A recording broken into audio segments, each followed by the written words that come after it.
சிவதந்தை ஞான வைரத்துளிகள். இனிமையான குழந்தைகளே, நீங்கள் முழு உலகத்தின் உண்மையிலும் உண்மையான நண்பர்கள். உங்களுக்கு யாரிடமும் பகைமை இருக்கக்கூடாது. பேட்ஜை எப்பொழுதும் அணிந்திருங்கள் என்று உங்களுக்கு டைரக்ஷன் இருக்கிறது. இப்பொழுது தூய்மையாகுங்கள். தெய்வீக குணங்களை தாரணை செய்யுங்கள். இனிமையிலும் இனிமையான ஆன்மீக குழந்தைகள் சகஜ நினைவில் உடலை வருத்தி அமர்ந்துள்ளார்கள். ஒரு சிலருக்கு கடினமாகப்படுகிறது. நிறைய பேர் குழம்புகிறார்கள். எப்படி வேண்டுமாலும் அமருங்கள் என்று தந்தை கூறுகிறார். தந்தையை நினைவு மட்டுமே செய்ய வேண்டும். இதில் கடினமான விஷயங்கள் எதுவும் கிடையாது. இங்கோ ஓய்வாக அமருங்கள் என்று தந்தை கூறுகிறார். எழுந்தாலும் அமர்ந்தாலும் புத்தியில் பாபா இருக்க வேண்டும். நாம் பாபாவின் குழந்தைகள். பாபாவிடமிருந்துதான் ஆஸ்தி பெற வேண்டும். சரீர நிர்வாகத்தின் பொருட்டு இல்லற காரியங்களில் தாராளமாக இருங்கள். எந்த ஒரு தேகதாரியையும் நினைவு செய்யாதீர்கள் என்று பாபா கூறுகிறார். இது யோக பலம் அல்லது யோக அக்னியாகும். கீதையினுடைய பகவான் நிராகாரமானவரேதான் என்று எல்லையில்லாத தந்தை உண்மையை கூறுகிறார். தாய்மார்கள், அகலிகைகள், உடல் ஊனமுற்றவர்கள் கூட உயர்ந்த பதவியை அடைய முடியும். இங்கு இருப்பவர்கள் அதிகமாக நினைவு செய்ய முடியும் என்பதல்ல. வெளியில் இருப்பவர்கள் கூட அதிகமான நினைவில் இருக்க முடியும். தந்தையை நினைவு செய்வதன் மூலம் மாயை மீது வெற்றியடைய வேண்டும். நீங்கள் படிப்பதே சுகதாமத்திற்குச் செல்வதற்காக. அனைவரும் கணக்கு வழக்கு முடித்துவிட்டு திரும்பிச் செல்ல வேண்டும். இதுவோ பழைய உலகம், பழைய சரீரமாகும். நான் அனைவரையும் அழைத்துச் செல்வேன் என்று இப்பொழுது தந்தை கூறுகிறார். யாரையுமே விடமாட்டேன். எந்த ஒரு தேகதாரியையும் பகவான் என்று கூற முடியாது. பிரம்மா, விஷ்ணு, சங்கரனை கூட கூற முடியாது. யாரிடமாவது சண்டை ஏற்பட்டது, நடந்து முடிந்துவிட்டது என்றால் அது பற்றிய சிந்தனை செய்யக்கூடாது. நல்லது. யாராவது கொஞ்சம் அதிகமாக பேசிவிட்டார். நீங்கள் அதை மறந்துவிடுங்கள். முந்தைய கல்பத்திலும் அவ்வாறே பேசியிருந்தார். நினைவில் இருந்தது என்றால் பிறகு கோபித்துக் கொண்டே இருப்பார்கள். தந்தைக்கு உதவியாளர் ஆகி உள்ளீர்கள் என்றால் முழுமையாக உதவி செய்ய வேண்டும். தந்தையின் சேவை செய்வதில் சிறிதளவும் ஏமாற்றக்கூடாது. எல்லோருக்கும் செய்தியை சேர்ப்பிக்கவே வேண்டும். தந்தை பழைமையான ராஜயோகத்தை கற்பித்துக் கொண்டிருக்கிறார். யாருக்கு பாகமுள்ளதோ அவர்கள் அந்த பாகத்தை ஏற்று நடிப்பார்கள். எல்லையில்லாத தந்தை கூட பாகத்தை ஏற்று நடித்துக் கொண்டிருக்கிறார்.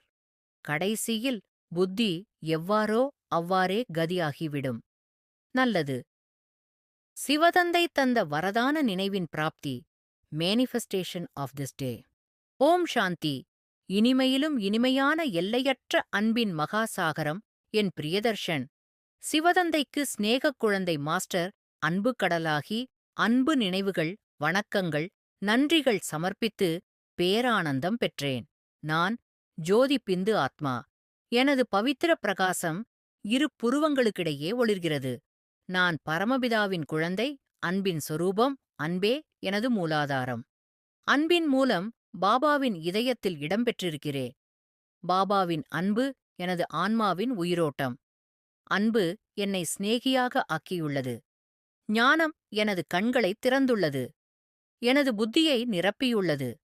ஞானத்தின் வெளிச்சத்தில் நான் எப்போதும் தெளிவாக பார்க்கிறேன். ஞானம் என்னை மாயையிலிருந்து விடுவிக்கிறது. தூய்மை எனது அடிப்படை ஆடை. தூய்மை எனது சுவாசம். தூய்மையான எண்ணங்கள் என் மனதை நிரப்புகின்றன. அன்பின் காரணமாக எல்லா சிரமங்களும் எளிமையாக மாறுகின்றன. எனது அன்பு பாபாவின் இதயத்தைத் தொடுகிறது. பாபாவின் நினைவில் மூழ்கியதால் மாயை பலவீனமடைந்து விடுகிறது. நான் பாபாவின் சேவைக்காகவே ஒவ்வொரு சிந்தனையையும் பயன்படுத்துகிறேன். மனநிலை சதா பாபாவுடன் இணைந்திருக்கிறது. பாபாவின் அன்பே எனது கவசம். சிநேகி ஆத்மாவாகிய நான் மகிமையின் நிலை பெற்றிருக்கிறேன். என் தந்தையே என் உலகம். எனது மனதை சுத்தமாக்குகிறது. சக்கரத்தின் சக்தியால் நான் சதா சம்பன்னன், சதா பாதுகாப்பானவன். எனக்கு நிறைவினை அளிக்கிறது. சக்கரம் எனது ஆற்றலின் சின்னம். பாபாவின் அன்பினால் சக்திகளை பெற்றிருக்கிறேன். சக்திகள் எனக்கு சவால்களை வெல்ல உதவுகின்றன. நான் மாஸ்டர் சக்திவான். பாபாவின் சக்திகள் என்னுள் செயல்படுகின்றன. சக்திகளால் நான் சேவையில் வெற்றி பெறுகிறேன். ஆனந்தமே எனது நிலையான அனுபவம். ஆனந்தம் எனது இதயத்தை நிரப்புகிறது. ஆனந்தமும் மகிழ்ச்சியும் எனது பாக்கியம். நான் சாந்தியின் தூதன். எங்கு சென்றாலும் சாந்தியை பரப்புகிறேன். நான் சாந்த சொரூபம். சாந்தியோடும் சக்தியோடும் உலகை நிரப்புகிறேன். நான் சாந்தியின் களஞ்சியம். சாந்தி எனது பிறப்புரிமை. நான் பாபாவிடமிருந்து சாந்தியை பெற்றிருக்கிறேன். சாந்தியின் ஒளியை உலகுக்கு வழங்குகிறேன். மௌனம் ஆத்மாவின் மொழி. மௌனத்தில் பாபாவின் குரலைக் கேட்கிறேன். ஞானத்தின் ஒளி. நான் அன்பின் கடல். சக்தியின் தாதா. ஆனந்தத்தின் சாந்தியின் வள்ளல். மௌனத்தின் கடல். நான் பாபாவுக்கு சமமானவன். என் எண்ணங்கள் தூய்மையானவை. சிந்தனைகள் பாபாவுக்காகவே. நேரம் பாபாவுக்கே சொந்தம். வாழ்க்கை பாபாவின் சேவைக்காய். நான் பரிபூரண தேவதையான ஆத்மா. பாபாவின் அன்பின் பிரதிபலிப்பு. அன்பைத் தந்து என்னை அன்பு சொரூபம் ஆக்குவதும் சிவதந்தை நல்லது. மன்மனாபவ. தன்னை ஆத்மா என உணர்ந்து ஆத்மாவின் தந்தையான பரமாத்மாவை அன்போடு நினைவு செய்தால் ஆத்மாவில் இருக்கும் 63 ஜென்மங்களின் பாவ கர்மங்கள் அழிந்து போகின்றன. ஓம் சாந்தி.